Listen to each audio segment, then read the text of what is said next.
میں آج خود حیران ہوتا ہوں کیسے کنیکٹ کیا اللہ نے.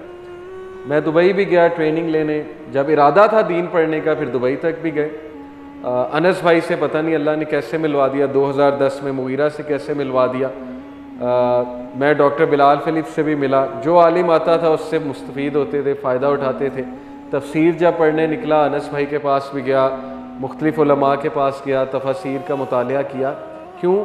کیونکہ مجھے لگتا ہے کہ الحمدللہ اللہ کی طرف سے ہوا کہ میں نے ارادہ کر لیا تھا دین پڑھنے کا.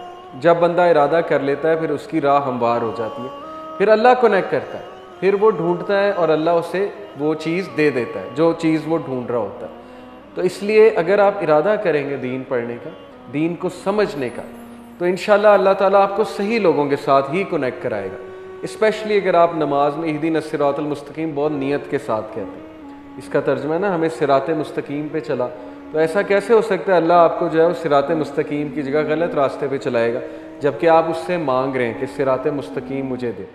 تو یہ آپ لوگوں کا کام ہے, یوتھ کا کام ہے. آپ جیسے پڑھے لکھے لوگ اگر دین نہیں پڑھیں گے تو پھر یاد رکھیں کہ دین کو جو ریپرزینٹ کرنے والے لوگ ہیں ظاہر ہے انہیں پھر اس نظر سے نہیں دیکھتے عام لوگ, لیکن آپ لوگ کو ظاہر ہے کہ اس نظر سے دیکھتے ہیں کہ یہ چلتا پھرتا ہم جیسا عام بندہ ہے, اگر یہ دین کی بات کوئی کر رہا ہے تو اس کا مطلب ہم بھی دین پڑھ سکتے ہیں. اس کا مطلب دین کوئی سپرفیشل چیز نہیں ہے. ہم نے سپرفیشل بنا دی نا, ہم نے صحابہ کے کریکٹر کو سپرفیشل بنا دیا ہے کہ عام آدمی سوچتا ہے کہ یہ میں تو پہنچ ہی نہیں سکتا, میرا تو ہے ہی نہیں, تعلق ہی کوئی نہیں ہے. اندر وہ یہی سوچتا ہے, واہ واہ بہت کرتے ہیں لیکچر سن کے, لیکن اندر اندر یہی سوچ رہے ہوتے ہیں میرا تو ان سے کوئی تعلق نہیں. میرا آئیڈیل وہی ہے جیف بوسن, کیونکہ میرا تعلق پیسے کمانے سے, سکسیس سے ہے. سکسیس کا جو ہم نے ایک وہ امیج بنا دی ہے سوسائٹی میں کہ سکسیس از اے لیڈر, اس لیڈر کو کلائم کرنا ہے, دیٹ سکسیس. حالانکہ سکسیس میں لیٹرل گروتھ بھی ہوتی ہے. لیٹرل سے مراد ہے رائٹ اینڈ لیفٹ. ہم نے صرف ایک گروتھ رکھی اوپر, اس لیے ہر ماں باپ جو ہے وہ بچے کو فجر کے لیے نہیں اٹھاتا لیکن ٹیوشن بھیجنے کے لیے صبح بھی اٹھا دیتا ہے. کیوں؟ کیونکہ اسے پتہ ہے اوپر جانا ہے, فرسٹ آنا ہے. فرسٹ سے نیچے اگر آئے 90% سے اگر نیچے آئے تو بس یہ خاندان میں بدنامی ہو جائے گی, کیونکہ سکسیس کی ڈیفینیشن یہ اوپر جانا ہے بس. تو اوپر جانا سکسیس نہیں ہوتا ہے, رائٹ لیفٹ اور آگے پیچھے لیٹرل گروتھ بھی ہوتی ہے سکسیس کی. یہ ہمیں غلط کانسیپٹ سکسیس کا دیا, اور یہی چیز ہمیں اپنے روزمرہ کے رویے میں, روزمرہ کی حرکات میں نظر آتی. ہر بندہ آگے نکلنا چاہتا ہے, ہر بندہ. ٹریفک کے اشارے پہ کوئی نہیں کھڑا ہونا چاہتا, ہر بندہ دوسرے کو بائی پاس کرنا چاہتا ہے. ہر بندہ چاہتا ہے میں اس سے پہلے آ جاؤں, میں فرسٹ آ جاؤں, میں کہیں پیچھے نہ رہ جاؤں. اور اس جستجو میں آپ دیکھ لیں آج ہم نے کیسا معاشرہ جو ہے کریٹ کر دیا, اور آہستہ آہستہ ہمارا معاشرہ بہت تباہی کی طرف اللہ نہ کرے چلا جائے. تو یہ چیزیں آپ لوگوں نے تبدیل کرنی ہے. سکسیس کی ڈیفینیشن آپ لوگوں نے سمجھنی ہے, مفلحون کی ڈیفینیشن, اس کو ایکٹ کرنا ہے, اس کو ایکٹ کر کے دکھانا ہے. اور اسلام ایسے ضابطہ حیات آپ لوگوں نے دکھانا. جب تک آپ لوگ یونیورسٹی میں جا کے نہیں دکھا سکتے کہ بھئی میں دکھاتا ہوں, میں یونیورسٹی کا اسٹوڈنٹ ہوں, اسکول کا اسٹوڈنٹ ہوں, میں تمہیں پروو کرتا ہوں کہ یونیورسٹی میں نظر جھکائی جا سکتی, اس کے لیے کوئی راکٹ سائنس نہیں ہے, میں پروو کر کے دکھاؤں گا. آپ جاب پہ ہیں, آپ پروو کر کے دکھائیں, میں آپ کو پروو کر کے دکھاتا ہوں کہ اپوزٹ جینڈر سے کیسے بات کرتے ہیں, رسپیکٹفلی بات کرتے ہیں, اسلامی اسلوب سے بات کرتے ہیں. یہ آپ نے پروو کرنا ہے. آپ میں سے کسی کو مثال بننا ہوگا, میں بتاتا ہوں, میں دکھاتا ہوں کہ آج کے دور میں بھی بچا جا سکتا ہے پورن سے. میں بچ کے دکھاتا ہوں, میں اس میں اپنے آپ کو جو ہے مثال بناتا ہوں, پیش کرتا ہوں. تو یہ مسئلہ پتہ ہے کیا ہے, شیطان چونکہ ہمارا دشمن ہے, بہت بڑا دشمن ہے, اور اگر میں کسی کا دشمن ہوں نا تو میں دو طرح سے اس پہ اٹیک کروں گا. جیسے کنٹریز کسی دوسری کنٹری کو گرانا ہوتا ہے نا, دو طرح سے اٹیک کرتے ہیں. مار تو سکتے نہیں, ظاہر ہے ڈائریکٹ جنگ تو کر نہیں سکتے, ایک ول پاور توڑتے ہیں, دوسرا اس کی سورسز کاٹتے ہیں, اس دوسری کنٹری کی, اس کی اکنامک سورس, اس کی پولیٹیکل سورس, اس کے سارے سہارے چیک کرتے ہیں, ایک ایک کو کاٹتے ہیں. شیطان آج ہمارے ساتھ یہی کر رہا ہے. ایک وہ ہماری ول پاور توڑ ہے. ول پاور کیسے توڑ ہے؟ نیگیٹو سیلف ٹاک سے کہ تو بیکار ہے, تو کسی کھاتے میں نہیں, تو کر ہی نہیں سکتا, تو بچ ہی نہیں سکتا, تو ایڈکٹ ہے, تو بیکار ہو چکا ہے. لوگ اپنے آپ کو ای میلز مجھے کرتے ہیں, اتنی لینگویج انہوں نے نیگیٹو یوز کی ہوتی ہے, مجھے دکھ ہوتا ہے کہ یار یہ اشرف المخلوقات اکارڈنگ ٹو ہیئر, جیسے لاسٹ کلاس میں نے بات کی تھی کہ کمپیئر ٹو کریشن آن دس ارتھ اشرف المخلوقات, یہ بات کر رہا ہے جس کو اللہ نے فرشتوں کو کہا تھا کہ سجدہ کرو. کیا یہ ایک انسان کی ٹون ہو سکتی ہے؟ بڑے دکھ کی بات ہے کہ وہ ول پاور ہی توڑ بیٹھا اپنی. وہ یہ کہہ رہا ہے کہ میں ختم ہو گیا ہوں, میں بچ ہی نہیں سکتا. تو یہ شیطان ہے جو آپ کی ول پاور توڑنا چاہتا ہے, جو آپ کو یہ پروو کرنا چاہتا ہے کہ تو نہیں کر ہی نہیں سکتا, تو اس جوگا ہی نہیں. پہلی بات. دوسری بات, وہ آپ کی سورسز کاٹتا ہے, ہر طرح کی سورس, اور سب سے بڑی سورس ہے اللہ. وہ آپ کو اللہ سے دور کرتا ہے آہستہ آہستہ.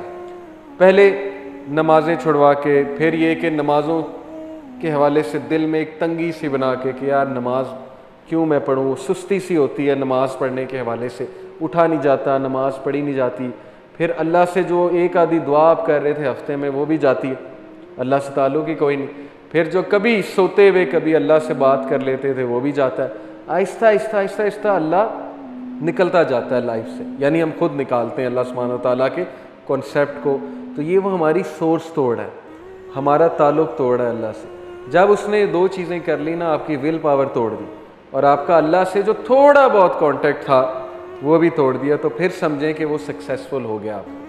اور یہی بات اللہ نے وارن کی کہ دیکھو وہ تمہارا بدترین دشمن ہے. آج ہماری یوتھ ڈی موٹیویٹڈ کیوں ہے؟ کیونکہ ان کو نا امیدی ہے. ان کو یہ نا امیدی ہے کہ پتہ نہیں ہمارے حالات چینج ہوں گے کہ نہیں ہوں گے, پتہ نہیں ہماری قوم کہاں جا رہی ہے. تو یہ نا امیدی سے ہمیں نکلنا پڑے گا ہماری ول پاور کے تھرو. ایمان کی طاقت تو بہت اوپر کی بات ہے, پہلے تو ہم ول پاور کی بات کریں نا. ایک بندہ چینج نہیں ہونا چاہتا, اس کو کیسے کوئی چینج کر لے گا؟ ایک بندہ اپنے حالات کو تبدیل ہی نہیں کرنا چاہتا. یہ تو قرآن میں ہے, سورہ رات میں اللہ کہتے ہیں کہ اللہ اس قوم کی حالت نہیں بدلتا جو خود نہیں بدلنا چاہتے. اس کی حالت کیسے اللہ بدل دے گا؟ ڈیسیجن ہی نہیں لے رہا ایک بندہ چینج ہونے کا, وہ اپنی غلطیاں ہی نہیں کریکٹ کرنا چاہتا, وہ سبمٹ کر چکا ہے. وہ کہتا ہے کہ میں ہی غلطیاں کروں گا, میں ایڈکٹ ہو چکا ہوں, اب میں نہیں بدل سکتا. تو کیسے اس کو اللہ تعالیٰ تبدیل کر دے؟ یہ سوچنے کی بات ہے. اپنی ول پاور پہ کام کریں, اپنے آپ سے پازیٹیو سیلف ٹاک کیا کریں, اپنے آپ کو تھپکی دیا کریں. اوکے, جب آپ کو اچھا کام کریں اپنے آپ کو اچھا ٹریٹ کیا کریں. Negative self talk is very bad. چونکہ میں پازیٹیو سائیکالوجی پڑھتا رہتا ہوں, ہمیشہ پازیٹیو انٹرپریٹیشن کیا کریں حالات کی. ہر انسان سے گناہ ہوتا ہے, انسان پھسل جاتا ہے, لیکن گیو اپ نہ کریں. یہ نہ کہیں کہ بس اب میں گناہ ہی کروں گا, میں تو عادی ہو چکا ہوں, گناہ میری روٹین بن چکی ہے, اب میں نہیں بدل سکتا, میں نہیں چینج ہو سکتا. آپ کے سامنے بہت لمبی ٹو ڈو لسٹ ہوگی, یہ بھی کرو, یہ بھی کرو, اتنی سناز ہیں, ایسے کرنا ہے, ویسے کرنا ہے. Take it easy. اللہ کے نبی صلی اللہ علیہ وسلم نے کہا religion is easy, whoever overburdens himself will not be able to do so. Religion آسان ہے, جو کوئی اس میں اوور برڈن کرنے کی کوشش کرتا ہے اپنے آپ کو. اوور برڈن سے مراد ہے کہ بہت سی ذمہ داریاں اپنے اوپر لے لیتا ہے, اور میراتھن کی بجائے جو ہے وہ اسپرنٹ ریس لگانے لگ جاتا ہے کہ ایک ہی دن میں چینج ہو جاؤں گا, اور ایک دن میں چینج نہ ہو تو پھر ڈپریس ہوتا ہے. تو یہ پھر مناسب طریقہ نہیں, کیونکہ پرافٹ صلی اللہ علیہ وسلم نے کہا everyone has his time of energy and every time of energy is followed by time of lethargy. ہر انسان پہ انرجی کا ٹائم آتا ہے, انرجی کا ٹائم کے بعد لیتھارجی کا ٹائم آتا ہے. اور پھر کہا but I have hope for the one who is moderate, who is on the middle path. لیکن مجھے اس کے بارے میں ہوپ ہے جو ماڈریٹ چلتا ہے, درمیانی راہ اختیار کرتا ہے. صحابہ کا بھی آپ طرز عمل دیکھ لیں, وہ درمیانی راہ پر تھے. ہمیشہ وہ اتنے عمل کرتے تھے جتنے عمل وہ کر سکتے ہیں, لیکن فرائض نہیں چھوڑنے. فرائض کی اگر میں بات کروں, فرائض تو کرنے ہی کرنے. سو ٹیک اٹ ایزی, اپنے اوپر جو ہے وہ آسانی کرتے ہوئے, رحم کرتے ہوئے, اللہ کے بارے میں ہمیشہ اچھا گمان کرتے ہوئے. یہ مت سوچیں اللہ مجھے پسند نہیں کرتا, اللہ مجھ سے نعوذ باللہ نفرت کرتا ہے, میرے تو بہت گناہ ہیں, پتہ نہیں اللہ تعالیٰ میری دعا سنے گا بھی کہ نہیں سنے گا. یہ سب شیطانی وسوسے. اللہ نے جواب دے دیے قرآن میں, سارے جواب دے دیے کہ اللہ تو اس کی بھی دعا سنتا ہے جو بھول چوک میں اللہ کو پکار لیتا ہے, اللہ اس کا بھی رپلائی کرتا ہے. اوکے, تو اس لیے ول پاور. دوسری بات یہ کہ اللہ سے تعلق کسی بھی طرح. اگر آپ نماز پڑھنے میں اسٹرگل کر رہے ہیں تو جتنی پڑھ سکتے ہیں اتنی پڑھیں.